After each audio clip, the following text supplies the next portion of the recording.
Welcome to Hometown Advisor Certification Training. I'm really excited. I got a lot of new content. I've got a lot of people in the room here that have been with us for a while and some that haven't. So we're going to start from the very beginning. We're going to share some new content, and I'm going to promise to you that we're going to have each video be as fast-paced as I can make it and as meaningful as I can make it, and hopefully 30 minutes or less. Every week will be less than an hour. So there might be 40 and 20, something like that. Okay? So here we go. Outline of what we're going to cover in the certification process. So week 1, we're going to cover a winning mindset and how to take your network and turn it into your net worth. Because your network equals your net worth. Period. All right? We're going to set some goals, and we're going to identify the gaps in your current business. Week 2, we're going to create your action plan. I'm going to tell you step by step based on data and what we've researched and the tools we give you on how to create your own plan. And then you're going to start to execute it by building your network. And how do you use leads? Hey, using leads is a smart strategy. Exclusively focusing on leads is an empty strategy. We'll talk about that. Week 3, we're going to go through building the perfect day. Perfect is an acronym. We're going to go through that. But we're going to build your perfect day, your perfect week, your perfect month, your perfect quarter. You do that, you got the perfect year. And you got a great business.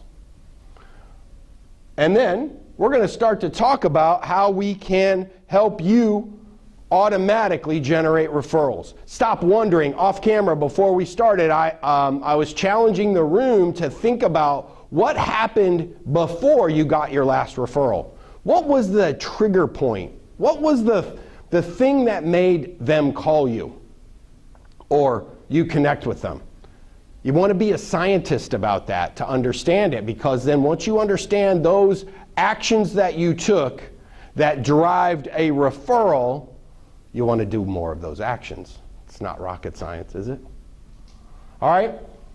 We're going to talk about how we can help you with our platform create some consistency and an automatic function of it, but then that's going to help you drive some of the actions you've got to take. All right. Then week 4, we're going to go through fundamentals. Back to basics. How do you help buyers? How do you work with buyers? How do you give a presentation? We're going to give you, if you're not in my firm, because we've been doing this since 2004, we're going to give you our slides and show you how to augment it with yours. All right? But also, we're going to help you avoid the commissionectomy. One thing we talked about off camera before was in every rising market, in every tight inventory market, we're currently coming out of a very tight inventory market, there's always discounters. Well, guess what? Discounters are here to stay permanently, because the disruptors in the real estate industry are mostly discounters. I would view Zillow as a discounter. Why? Hey, you want to play on Zillow, it costs you money. You're just spending it from your commission. Different way to look at it. Hopefully that makes sense, right? Redfin, probably the best website on the planet for searching. Let's be honest. It's really good. Why couldn't they sell value? I don't know. They just wanted a discount because they're not real estate people. We're going to help you avoid a commissionectomy in that section. It's going to be fun. In fact, I'm going to show you how we actually raised prices when the market was down. We can bring it back if we want. Week 5, we're going to go through working with sellers. All right? And we're going to go through the presentation, give you some ideas to add to your current presentation, even give you ours if you want it. And then we're going to show you how to use devastating logic to make sure a home seller prices their home right every single time. All right? And we're going to help you avoid debating about it and make them make a good decision. And then week 6, we're going to go through when a script becomes a dialogue. We're going to go through the scripts, the dialogues to help you build your network, but also to convert leads. And then we're going to go through the open house system from start to finish. And you'll see why I'm focusing on the open house system in a few minutes. Okay, so you guys remember Curly from City Slickers? It's a great movie. Billy Crystal's very funny. I know it kind of dates me, but it's a funny movie, okay? And Billy Crystal, but Curly, in the one thing, he basically says, you know, It's basically leading you to decide what your big why is, okay? You have to understand why you got into real estate, okay? If you got into real estate as a last resort, you know, one of my favorite little isms, Scott-isms, is, you know, you don't try out real estate tries you out.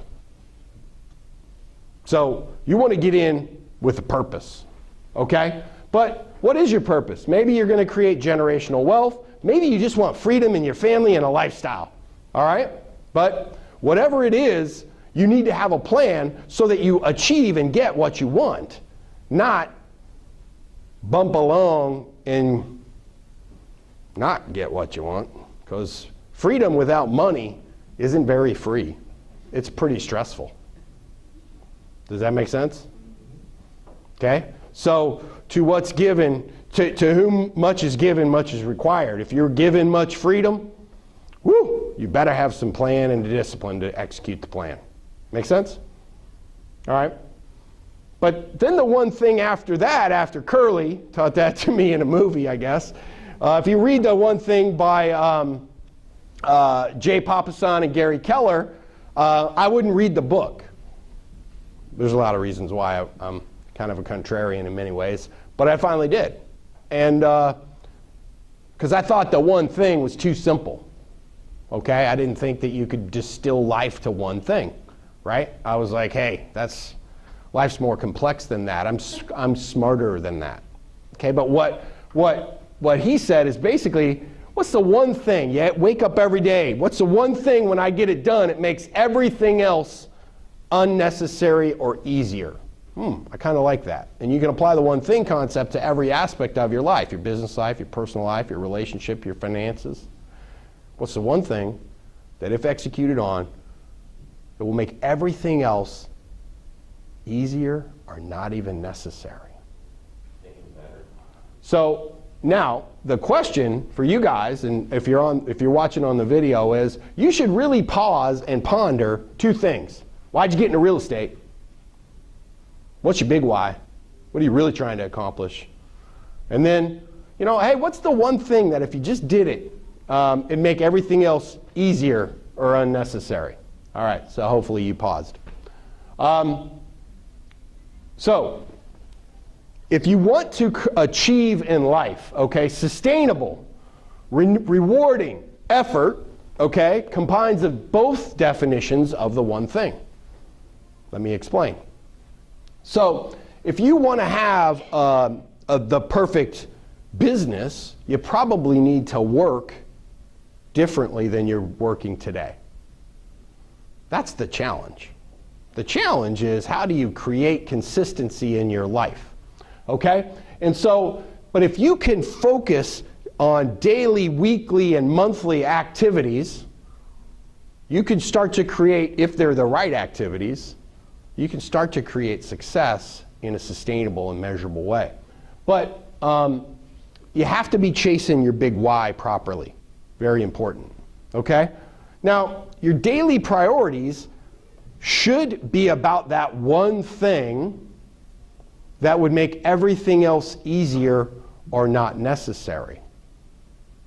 So what we're going to talk about in an upcoming video is how to build out your perfect day, your activities, in order to create sustainable success. And we're going to talk about that one thing. How do you get after that one thing? There's a bunch of different books on how to prioritize your day, and this is not a new concept, okay? It's been around since Andrew Carnegie and Napoleon Hill, okay? And every book writer since has just had a new spin on it. But we're going to go through and take our spin on it. So let me tie these two things together, the big why and the daily activities. And we're going to use Jerry Seinfeld. Okay, so some of you have heard about Jerry. You guys all know who Jerry Seinfeld is, right? Probably one of the most famous and talented comedians, certainly wealthiest comedians of all time. Okay? So if you looked at what was Jerry Seinfeld's one thing? Well, I don't know what his big why was. Okay? I don't know if it was, hey, I just want to make people smile. I don't know if it's all touchy, huggy, feely. That could be he just wants to make people smile. Could be running from some demons in the past. Could be that he just wanted to build a bunch of wealth. Could be that he wanted to do what he loved and have a great life. Maybe there's a parallel to why you're in real estate. Do what you love and have a great life. Does that make sense? So, what was Jerry's daily one thing then? The daily priority that would make all other things easier or unnecessary. So he wrote jokes every day. He said, I'm going to write jokes for X minutes every day, and he tracked it. That simple. That simple. That was his one thing. I was shocked when I read that. But then it all kind of came clear, didn't it? Doesn't it make sense? Writing jokes, writing material was what fueled his stand-up routines. It's what fueled his show. It's what fueled everything. So that's the idea of how you tie the two together. Hopefully that makes some sense. Okay, so another fantastic book you should read is called The Slight Edge by Jeff Olson. Okay, so and what he says is that your philosophy creates your attitude, your actions, and your results, which then will shape your life. So if that's the case, then that's kind of a tall order, huh? Right? So it's really, really simple, great idea, but it's a little bit difficult to execute. Would you guys agree with that? No? Maybe? All right.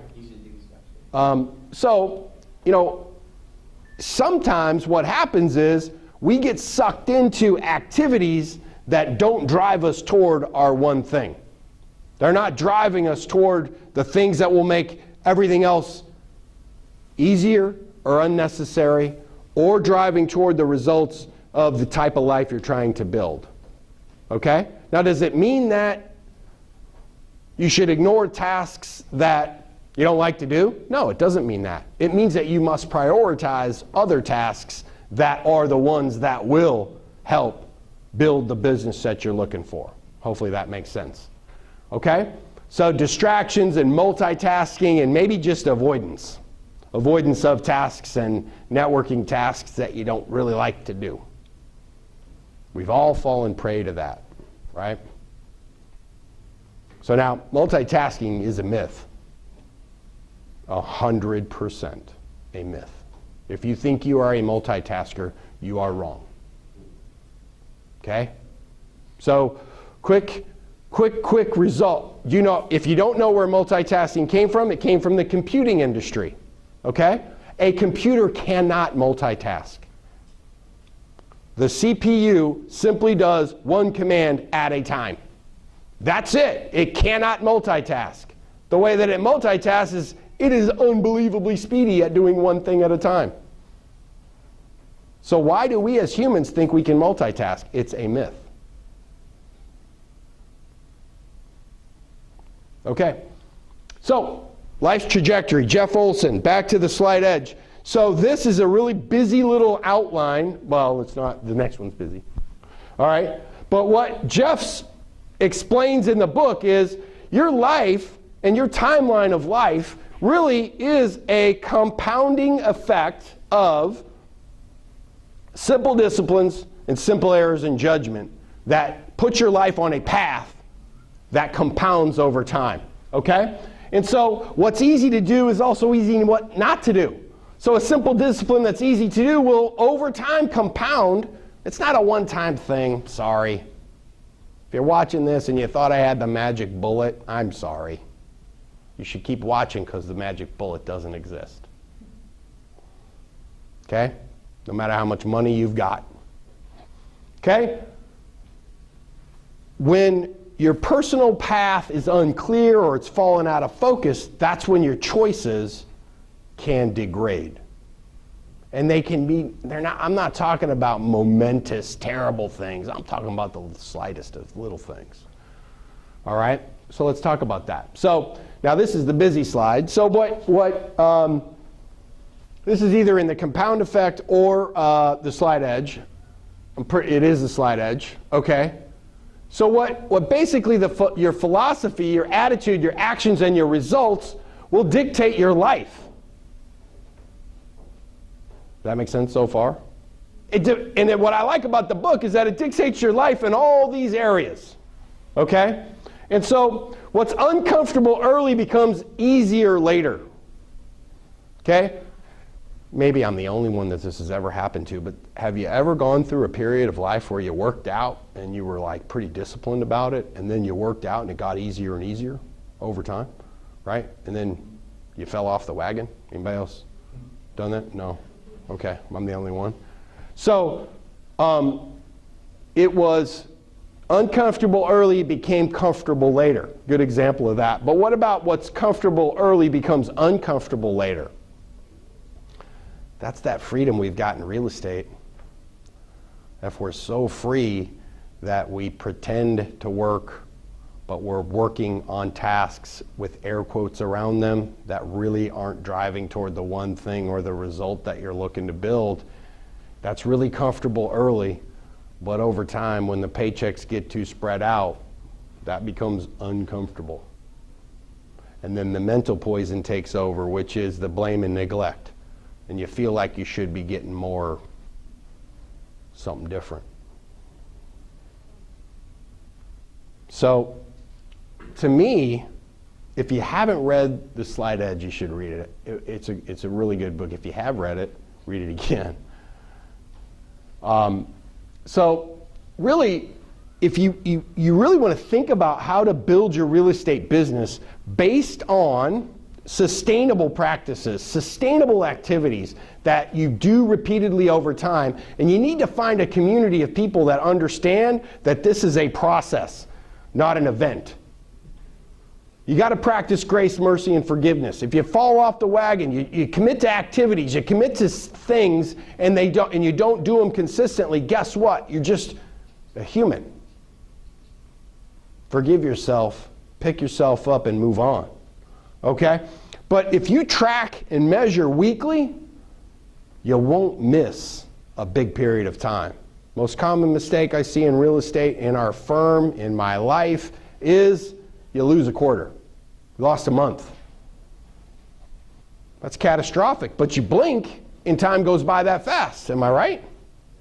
Okay? So if you're not measuring your activities weekly or even daily, you're susceptible to blinking and missing something really, really. You're compounding the wrong path as opposed to compounding the correct path. My mission with the certification process and the training videos is to help you understand what your path is and create whatever your path is and help you stay on it. Okay? So some people on video or even here actually don't know who I am, which is cool, so let me tell you. So this is our firm. I'm really glad you guys are here. These were our results last year. I actually have been in real estate since 2004. And you know, we are fortunate to execute on everything that we teach, and we teach people to execute on everything that we provide from a software platform. So let's talk about my story. So in '98, I actually learned mortgage so that there's also a refi boom. I thought it was easy. I was like, hey man, let's go collect some refis in my spare time. Might as well make some money. Why watch TV when I can make money? I'm that guy. Okay?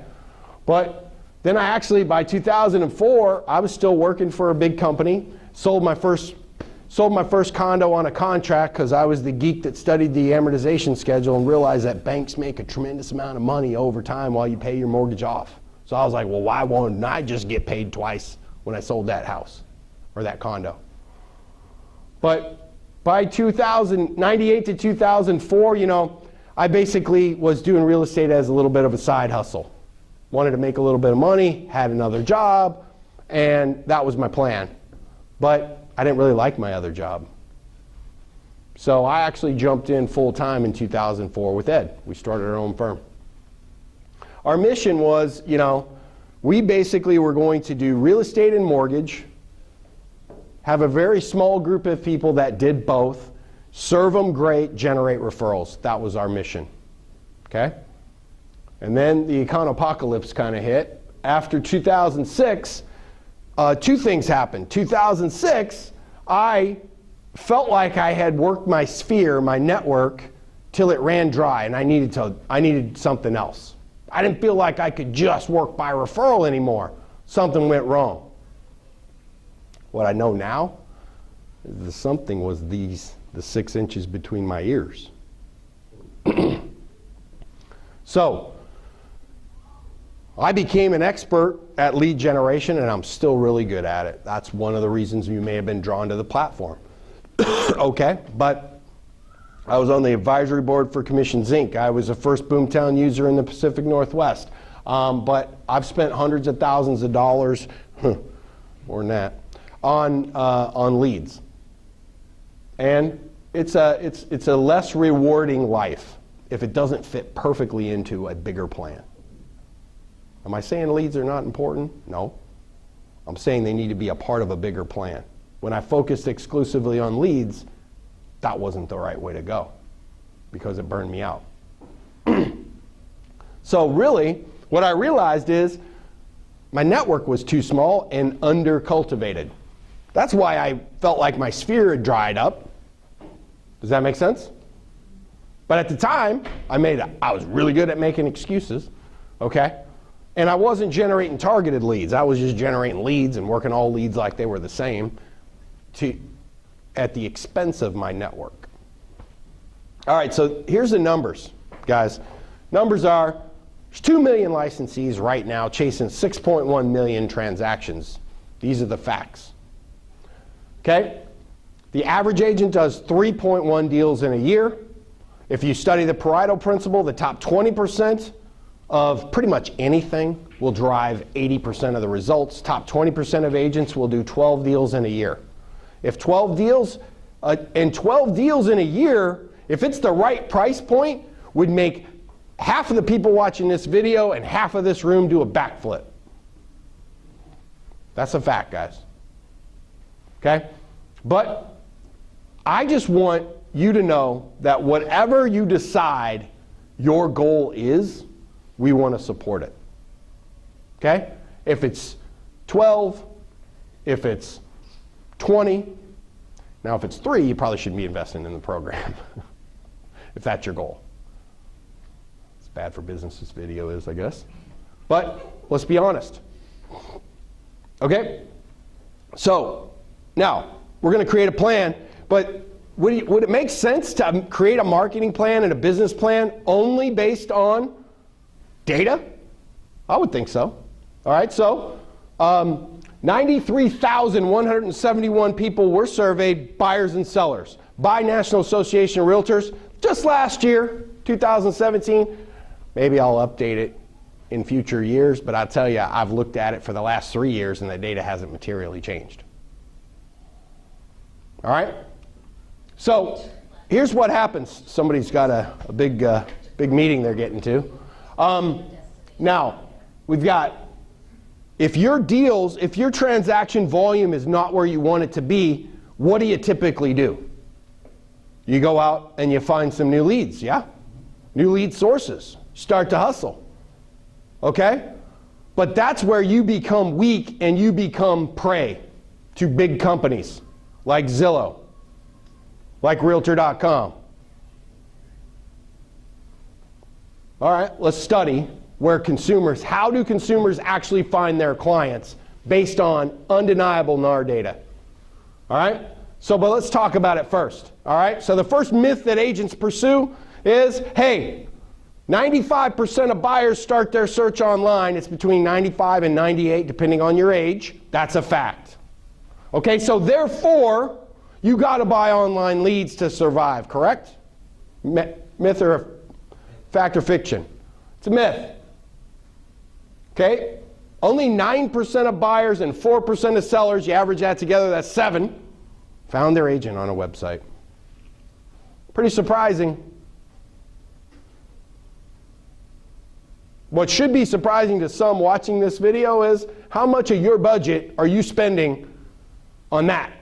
Now you can do that. That's fantastic. You can make a great life out of it, but it can also be a harder life because it's expensive and you're working leads. All right? How about this one? 85, this is a fact, 85 to 88% of buyers and sellers claim to be happy right when they close, and they say, yes, I would refer. That's a fact. Now, so do they do it? Well, 11% of buyers do, and 25% of sellers use their agent again. Does that make you happy? Does it surprise you? Surprised me a little. Because what we talked about off camera is people are typically happy. Well, we even know. The data tells us 88% of buyers, 85% of sellers were really happy. So how come they don't use you again?